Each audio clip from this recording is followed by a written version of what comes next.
Aloha and welcome to another episode of Home is Here. I'm Kala'i Miller. At first glance, our shorelines here in Hawaii are pristine. But take a closer look and you'll find that they are littered with microplastics. Each year, tens of thousands of pounds of debris wash up on our shores. Meet the dedicated team from Sustainable Coastlines Hawaiʻi that is working to clean up our beaches and end plastic pollution.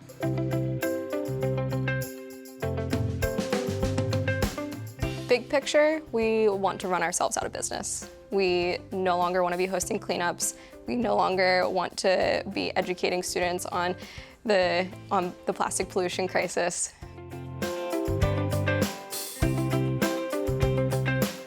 Our first cleanup was at Makapu Beach in 2011, in the very beginning part of 2011, and over 150 people showed up. And the number one question was, well, when's the next one?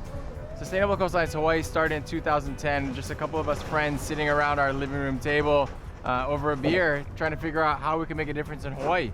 So they had a couple ideas, none of them really stuck until Kahi Pakara, one of our co-founders, went over to on a surf trip, and he met up with some people from Sustainable Coastlines in New Zealand, who's our sister organization. They began discussing plastic pollution and what Sustainable Coastlines New Zealand is up to.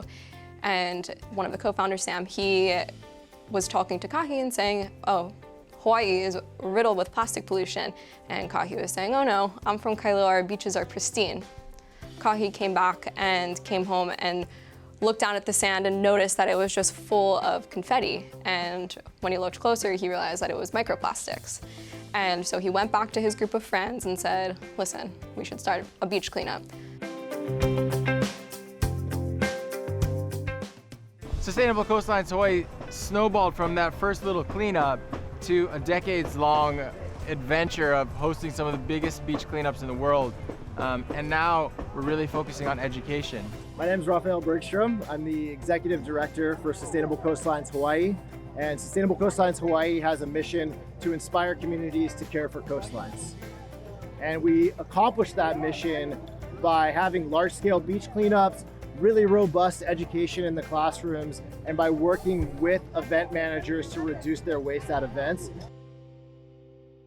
So the mural in the background here kind of depicts our messaging with our education program.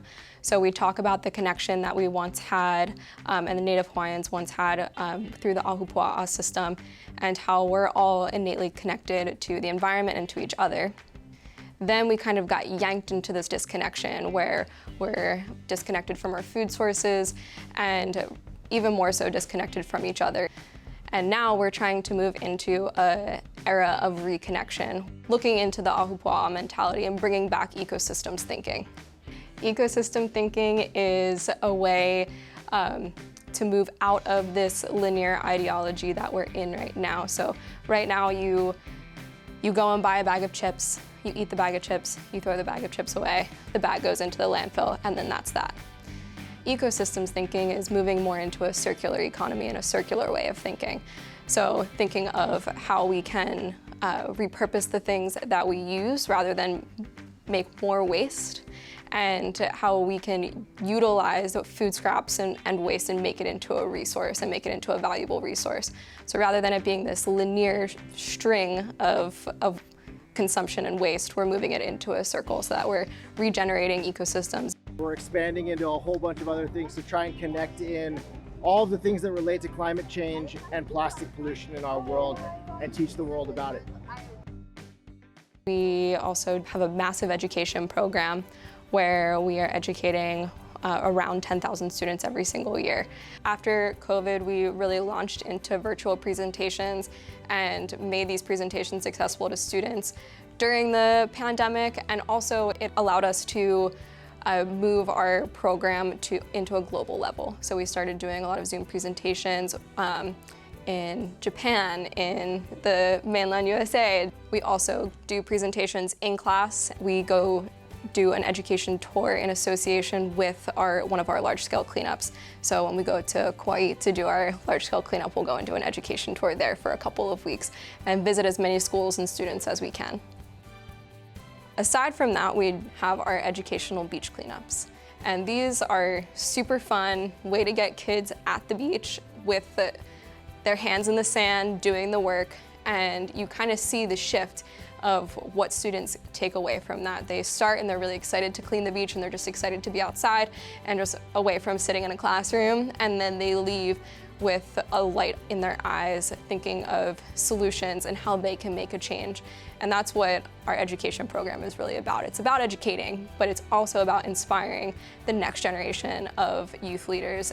One of the most impactful things for me within this organization was actually our Earth Day cleanup that we had back in April, where we had a bunch of local partners and local organizations come and set up a booth so that we could kind of amplify their message and allow them to share their solutions, their volunteer opportunities with the general public. And we kind of brought all of these people together through things like live music and having fun and games and all of this stuff. And it was just a day of giving back and learning about your community. So we're here today for our annual Earth Day celebration and cleanup at Waimanalo Beach Park, and it's an amazing time because we haven't been able to put this on for a couple of years due to the pandemic, but really what Sustainable Coastlines is all about is bringing community together. And we have a big fair today where we have community groups, up to 25 community groups, who are sharing information about what they do to help our communities connect to the issues that are here and that we can inspire positive change. And truly, that's what our mission is actually about. Cleaning up beaches is wonderful in the moment. It gets people together. There's a direct action people can take, but ultimately, cleaning up is not the solution to anything that we're trying to promote.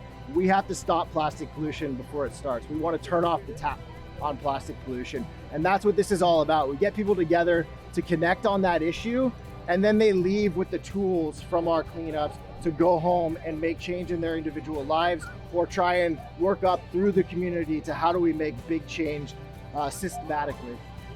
When people come to our events, we want them to leave feeling impacted by the event.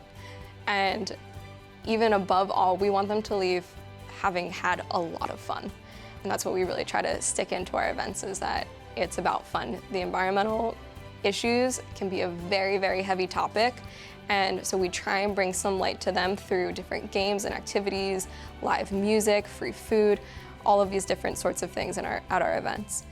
And if we were talking on an individual level, what we want people to take away and what action we want them to take, it's really up to them. It's very individualized how you can take action. What works for one person might not work for the other, but the biggest thing is that they try, and they try to move forward, try to make a difference.